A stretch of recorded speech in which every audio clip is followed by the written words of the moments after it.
और भोपाल कैश कांड पर टीवी9 पर बड़ा खुलासा। सौरभ शर्मा की डायरी के कथित पन्ने सामने आए। आपको बता दें 15 पन्नों में 800 करोड़ की वसूली का दावा। एक महीने में आरटीओ चेकपोस्ट से कम 10 करोड़ की वसूली और छोटे टोल से 30 करोड़ जबकि बड़े टोल से 60 करोड़ तक वसूली को लेकर बड़ा खुलासा हुआ है।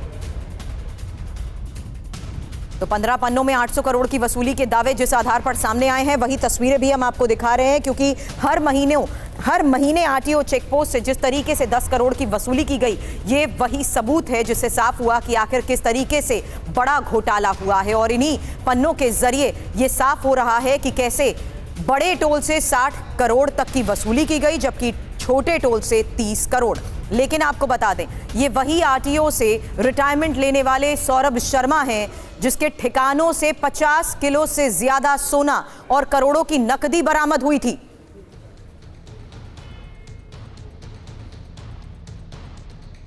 आरटीओ से रिटायरमेंट लेने वाला सौरभ शर्मा जिसके ठिकानों से 50 किलो से ज्यादा सोना, करोड़ों की नकदी बरामद हुई। उसके दोस्त की गाड़ी से भी 10 करोड़ से ज्यादा की रकम बरामद की गई।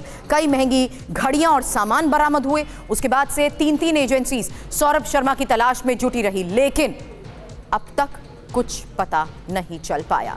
आपको बता दें सौरभ शर्मा की डायरी जिसका मैंने जिक्र किया उसके पन्ने मिले हैं। खबर फिलहाल क्या है ये जानिए, क्योंकि पूर्व आरटीओ कांस्टेबल की डायरी के पन्ने जिस तरीके से अब सामने आए हैं उसके जरिए बड़ा खुलासा हुआ है। आपको बता दें सौरभ शर्मा की कथित डायरी के 15 पन्ने सामने आए हैं और डायरी के पन्नों में चेकपोस्ट से अवैध वसूली का भी जिक्र है।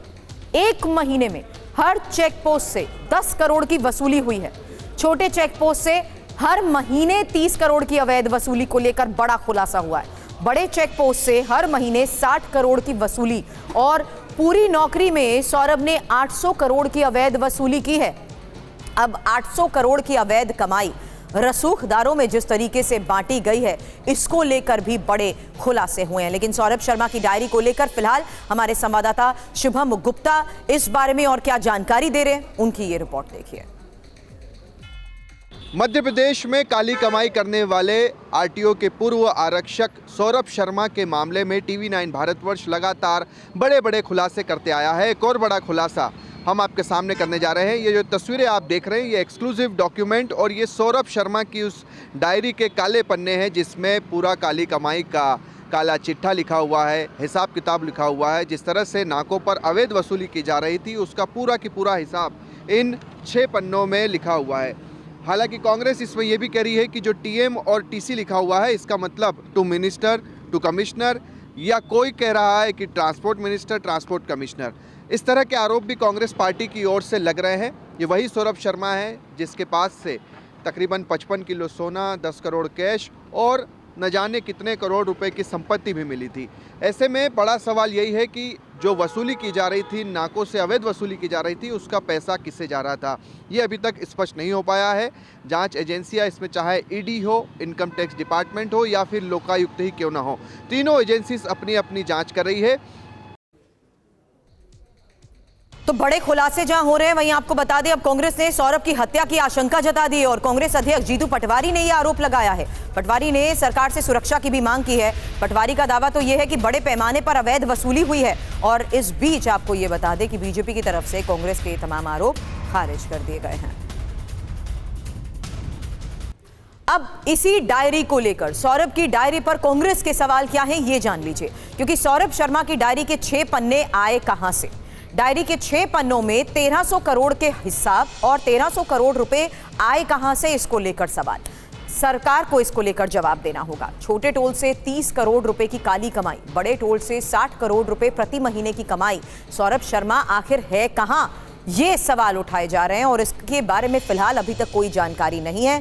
सवाल ये भी कि 3 एजेंसियां सौरभ शर्मा को नहीं पकड़ पाई हैं। सौरभ शर्मा की जान को खतरा है। सुनाते हैं आपको कांग्रेस ने क्या क्या आरोप लगाए हैं और बीजेपी ने कैसे अपनी सरकार का बचाव किया है। स्वाभाविक है जांच एजेंसियां सरकार से मैनिपुलेशन में काम कर रही है। क्या कारण है कि ये पन्ने पब्लिक डोमेन में आ रहे हैं पर असली डायरी नहीं आ रही है? क्या कारण है कि 66 पन्ने कहां हैं? किसको किसको पैसा जाता था? चोरों को बचा क्यों रही है एजेंसियां? जिसके जिसके भी पास पैसा जाता था उसका नाम अगर डायरी में है, सौरभ शर्मा नहीं मिल रहा तो डायरी के हिसाब से पूछताछ करो। जो संस्थाएं हैं, चाहे वो ईडी होगी, चाहे ईओडब्ल्यू होगी, ये सब संवैधानिक संस्थाएं हैं। ये अपना काम अपने नियम कानून के दायरे में करती हैं। डायरी में क्या है, डायरी में कौन है, जो भी होगा वो अपना काम करेंगे। इसमें ना आपको कुछ पता ना मुझे कुछ पता। ये तो जो होंगे, तो मुझे ऐसा लगता है कि कानूनन जो काम एजेंसीज को करना चाहिए, एजेंसीज ईमानदारी से काम करती हैं, कोई भी हो।